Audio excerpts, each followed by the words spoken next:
Now, after international success and major acquisitions, their journeys have changed, but they continue. And today, we'll hear what it really takes to keep scaling after the exit. That's right, today we've got with us Rob Cassedy, CEO of Wallapop, and Sacha Michaud, co-founder of Glovo, in conversation with the journalist Blanca Gispert from La Vanguardia. Please, welcome to the stage. Okay, good afternoon, everyone. Thank you for joining this last session. It's an honor to moderate it. I think that they don't need any introduction. One is Sacha Michaud, co-founder of Glovo. Good afternoon. Thanks. And Rob Cassedy, the CEO of Wallapop. Good afternoon also. As I mentioned, they are two tech leaders. Key figures in the Spanish ecosystem. Through their leadership, Glovo and Wallapop have become international companies, and also true symbols of the tech scene in Spain and Catalonia, and also in Europe. Also, recently, they've gone through the experience of being acquired by a foreign company. In the case of Glovo, the company was acquired by the German group Delivery Hero in 2022. And in the case of Wallapop, this year it has been acquired by the group Naver, which is from South Korea, and it's a tech giant in that Asian country. So first of all, I would like to ask you, how is life after being acquired by a foreign group? Have you noticed any cultural shock? Do you notice differences in the everyday operations? Maybe. If you want, I'll start. Thanks, Blanca. Good seeing you again. In our case, it's quite unusual because the company who acquired us, Delivery Hero, were a relatively early investor in Glovo, and they always were quite transparent about had the intention of acquiring us. Oscar and me, we wanted to maintain independence as long as we could. In the end, it made a lot of sense being acquired. And the good thing about that is we built a relationship on the board. I mean, we know Nicholas really well. We've known him a number of years. PJ as well, who's Chief Operating Officer, who's also. So we know them very well. And also we know how they operate. And Delivery Hero as well is quite a unique company. It's one of the leaders in the world of delivery. They have brands in different places in the world, in South America, in the Middle East. They're market leaders. I think they're operating in 70 countries and pretty much market leader in 90% of those. But what they do is they have different brands and different ownership in each country. So it's very autonomous. So to cut a long story short, in our case, we knew what was happening, that we would have autonomy to run the business under our brand, to run the business under our tech stack. We still have, 700 engineers here in Barcelona, and build the regions where we operate, which today is Southern Europe, Central Eastern Europe, Central Asia, and Africa. That's where Glovo operates and where we'll be expanding. So I think it's a unique example, but so everything's been very, very positive, and we don't have to fundraise anymore, which is also very good. So great to be here. Yeah, thanks for having me. I would say first, sorry if I burst any eardrums or speakers. Like half of Barcelona, I've been a bit sick over the last days, so apologize for that in advance. I think our situation's a little bit similar. We've been really close with Naver since 2021. They invested in us then and became our largest shareholder, and then kind of re-upped. Or they invested through Corelia in 2021, and then it re-upped in 2023 in order to continue their stake with us. And so we've shared a long strategic vision with them since then. So they know the company pretty well. And we share the belief that C2C and secondhand can become, is a massive trend and a massive positive influence going forward. They see Europe as a place that they really want to double down on. And I think really interestingly, and for those who don't know Naver very well, they're this incredibly successful Korean, they're basically the Korean Google and Amazon. So they have a full technology stack from payments to search to AI to cloud, etc. and one of their core beliefs is that they can use the knowledge that they've accumulated and the technology they've built to supercharge scale-ups like us. So those three things between C2C, Europe, and this ability to bring technology and know-how to help us accelerate our journey made a great fit. I would say along the journey, it's tough, probably similar for anyone. Finding the right balance between transparency and confidentiality at the very beginning is difficult. The team wants and has a right to know what's going on, and sometimes, especially at the beginning of these things, it's difficult given the need for confidentiality to do that. And then there's this period we're in right now, so our deal hasn't closed yet. It should close sometime soon, but where there's a lot of uncertainty. And we don't have all the answers yet, and I think during that time it's human nature to kind of say what's the worst that can happen. So I think that's been two things to manage through. First, this kind of how do we do the right thing from a confidentiality perspective while bringing people along, and then how do we manage this period of uncertainty between signing and closing, which is almost inherent to any deal. Mm-hmm. Cool.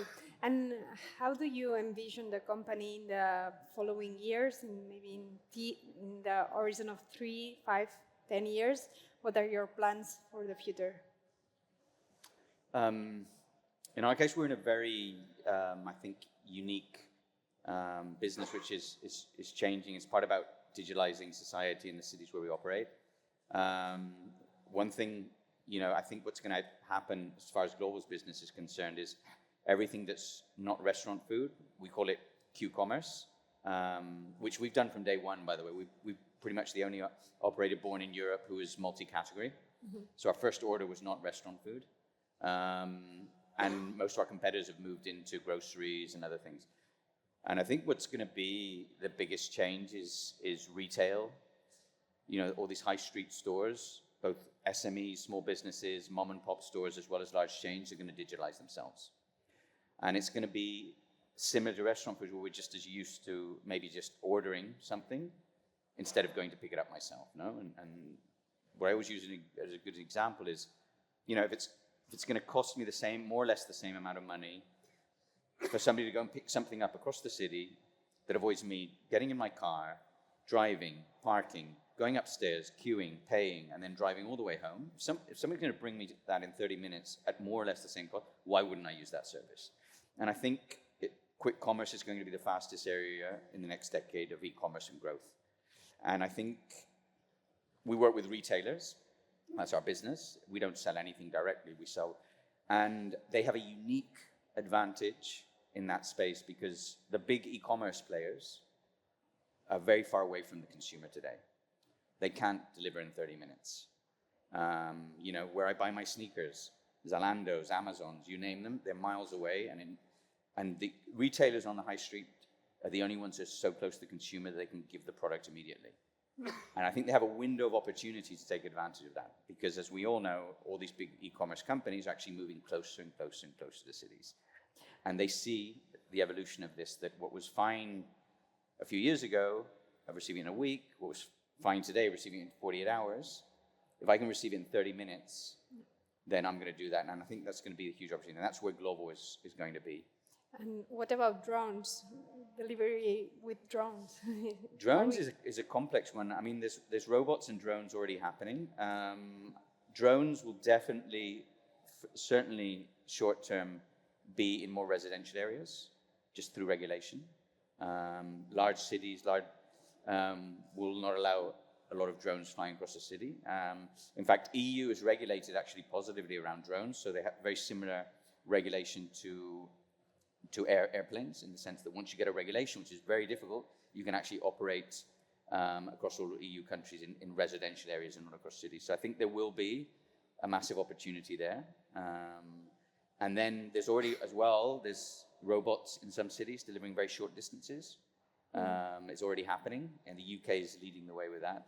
And I think they'll be complementary to the day-to-day business, and obviously will lower costs and allow consumers to order more because it'll be quicker, cheaper, and will enhance. And then you'll have people managing those drones, manage them within the office, similar to airplanes, and also doing walking. There'll be a lot more walking from grocer, restaurant to put it on the drone. So my vision on that is it'll be very complementary and very regulatory dependent. Okay. And what about the future of Wallapop? Yeah, so I mean, to be honest, I couldn't be more bullish on the future. And I think overall, when you look at the secondhand market, it's changed so massively in the last few years. And I think the next 10, there'll be more change by far than in the last 10. So if you look back just a few years ago, I would say secondhand was always a bridge or a gateway to something else, whether that was to get into firsthand or whether that was to get into other categories, etc. And what we've seen over the last few years is that actually you can build a really amazing business just off of secondhand. And that's driven by these incredible trends around obviously value, helping people get things for better value, and sustainability. And there's never been a more important time during economic uncertainty to give that value, but at the same time make it something that's actually helping the future of the planet and consumers. So I think we're proud of where we are, but there's a lot more coming because consumers are telling us they want more and more and more of that. And it's up to us to actually continue to reduce the friction to make it so they can trade. You know, imagine trading half of your consumption being secondhand. That's what our consumers are telling us they want. And right now, we're not there yet. And so there's a big opportunity for us just to meet this kind of pent-up need. So super bullish on the future. Good. Let's talk about AI. We couldn't skip this question. Are you applying it massively in your everyday operations? Is it going to have any impact in the labor force? Yeah, no, Jimmy. We've been using AI and machine learning for quite a while, for a number of years, especially on all the algorithm and optimization. As you imagine, we're doing millions and millions of orders every month. In fact, every day now. And every second we can reduce in a delivery converts into millions of seconds, and that over the end of the year is and that has benefits to the consumer because we're actually delivering quicker or giving a better UX. Gives the courier more deliveries per hour, so he can earn more, and generally benefits the workers. So that's super important for us. We've been investing in that for many, many years. But we're actually using it a lot more for efficiency within the team. So obviously a quick one is customer support, optimizing first level of questions by consumers. By the way, we have 3 levels of customer. We have 3 clients. We have the consumer, which is probably all of us who order Glovo. I have the partner, so all, my hundreds of thousands of retailers who actually have another app. And I also have the courier. He has another app. So I have 3 customer supports. And what we do is we're optimizing that, and it's typical Pareto, 80% of most of the questions are the same ones. So we can optimize that through AI. And then we can use the humans to actually give even better customer support and not be so over. So we're not reducing, we're actually improving. So humans do quality and AI use quantity. And then just internally in processes, I mean, we have, KPI, OKRs, for example, that's what we use, which are KPIs for departments. And we actually force change of habit of using AI. So my team is obligated to report how much AI I use to optimize my processes. It can be emails, reporting, and everything. It forces change of habit. In our case, we have a lot of tools already integrated. So we use G Suite, which is Google's suite of tools. They've already built in Gemini. So I'm getting it integrated with everything I do. And to me, it's become normal now using it just for optimizing anything from presentations to emails to optimize everything and reduce my time and basically do more in the same amount of time. And in your case? So I would say we're using AI, across the board. Some of them in the pretty normal ways around productivity and operations. So almost all of our engineers are using AI to supplement and augment their coding. We're using AI extensively in marketing for content creation, and then we're also using it, in the normal with customer service to help make sure we're using our resources in the most effective way. For me, the most exciting places probably that we've used it recently are more on the customer-facing elements. So for any of you who have posted an item on Wallapop recently or listed an item, I hope you noticed a big change, because AI is enabling what I would say has always been the holy grail of C2C selling, which has been take a picture of something, have the rest of the listing be created for you. And this was always like a pipe dream of like you had to try to assemble a bunch of different components, and it never really worked, or it only works for very specific things. And I would say if you've used the Wallapop upload recently, you've seen that now this is becoming a reality. So taking something that used to take, it still was fast, a couple minutes, and now it's 10 seconds, and like the listings are better and they're easier to find because they have the right attributes. So a huge step change, I think, for customers in terms of how we're using it. The other interesting place we're using it is around recommendations. So one of the unique parts of Wallapop is that our inventory and what we have on our platform is changing every second. As new listings come in, things get purchased. So being able to use AI to make real-time recommendations based on consumer patterns, based on the inventory that's coming in, and being able to do this over and over and over, thousands and thousands of times every minute, is actually helping us leverage what's our biggest strength, which is our breadth, both in terms of customers and in inventory, and do that in more real time, which is pretty exciting. And I think for me, how you look at AI depends on kind of how you look at your opportunities. And as I mentioned before, we see the next 10 years as like this massive opportunity for growth. And so I see AI more as a force multiplier than as a efficiency driver. So, if you already believe you've reached kind of your apex, then maybe it's about how do we do the same with half. And I think for us, we're thinking about how do we do twice as much with the same. And how do we actually use AI to go faster and capture more of that opportunity, rather than thinking about how do we use this to save costs. Okay, let's change of topic. Let's talk about Barcelona and the tech ecosystem. Do you think it's in good health? Do you think it's well positioned in AI revolution? What things do you like the most of tech ecosystem? What could improve? What is your general vision? So Glovo's 10 years this year, so we're 10 years old. I think it's changed for the better incredibly since we were started. By the way, it's great coinciding with you because Glovo probably wouldn't be here if it wasn't for the success of Wallapop. Wallapop was the hot startup from Barcelona. We got the same investors as you actually invested in Glovo. And I think a good example is, our pre-seed round was 140,000 euros. I've got an investment fund now, it's called Yellow, and our pre-seed investments, that's what we invest in, are sometimes up to 5 million. Mm-hmm. And we're investing in this area. So I think the ecosystem has changed so much in 10 years. It's still got a long way to go. And I think it's a great place to build a company. It's attracting talent. It's retaining talent as well. That's one thing about Barcelona. And Catalonia has been a hybrid of entrepreneurship for many decades, in fact, centuries. We forget this, but it's a natural ADN or the DNA of people born here, but also Barcelona's amazing focus of people like myself, who've spent most of my life here, and I'm not from Barcelona.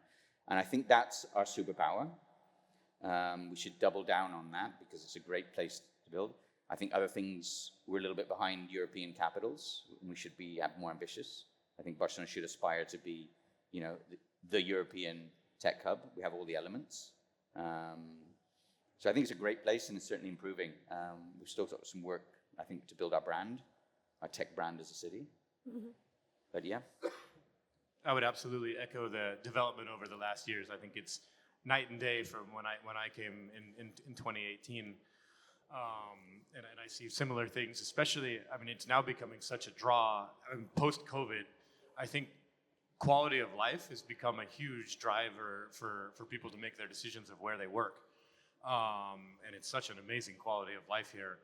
And I think what I'm seeing is a lot of people who maybe moved out of Spain to seek opportunities over the last years are now coming back.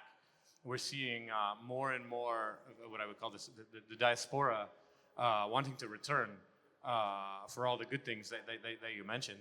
And now there's lots and lots of opportunities here. So couple that quality of life with the thriving ecosystem, and it's a really, really attractive market. I think the one thing, if I say one thing that we need more of, we need more exits. And the reason I say this is, so 3 or 4 years ago, we instituted a program at Wallapop where we gave all employees equity or phantom shares. And we felt like this was the right thing to do in order to make people feel, part of the success of the company and, really part of the company. Interestingly, people didn't really value them because, and it's very different, and I would contrast this to the US where I would say everyone really overvalues equity.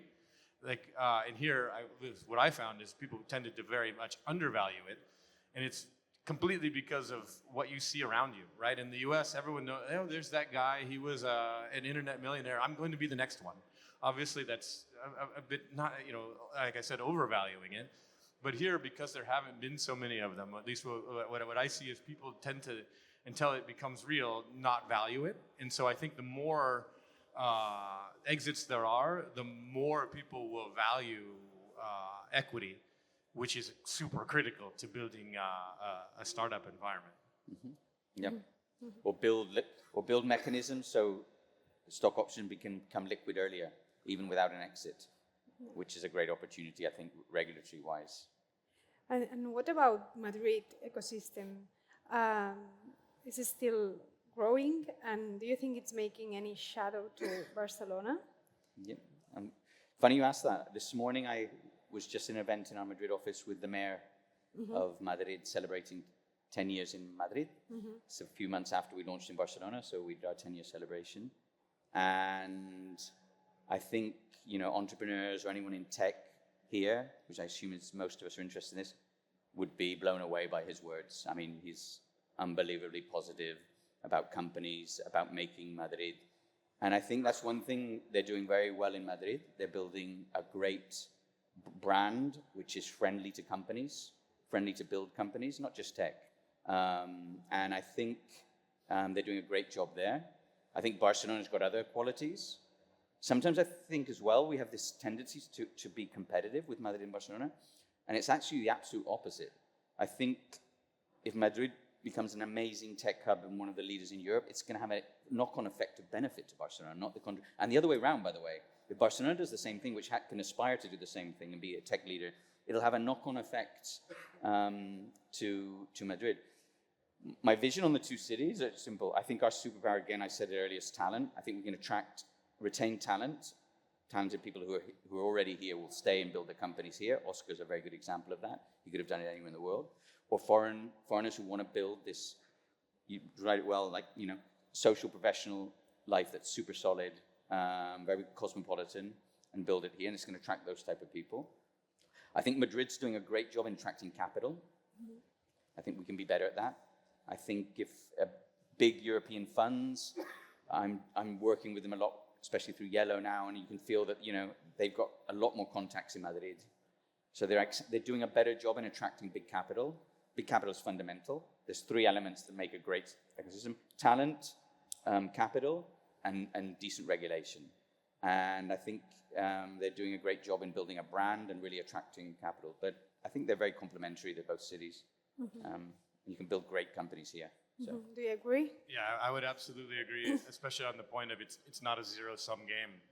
That in the same way that that you mentioned that having Wallapop help Glovo, and then having Wallapop and Glovo help the next one and the next one, that I think having multiple strong tech hubs in Spain is going to strengthen the overall ecosystem and create more opportunities for capital to come in and more global funds to be looking here. So I don't see this as I don't see downside.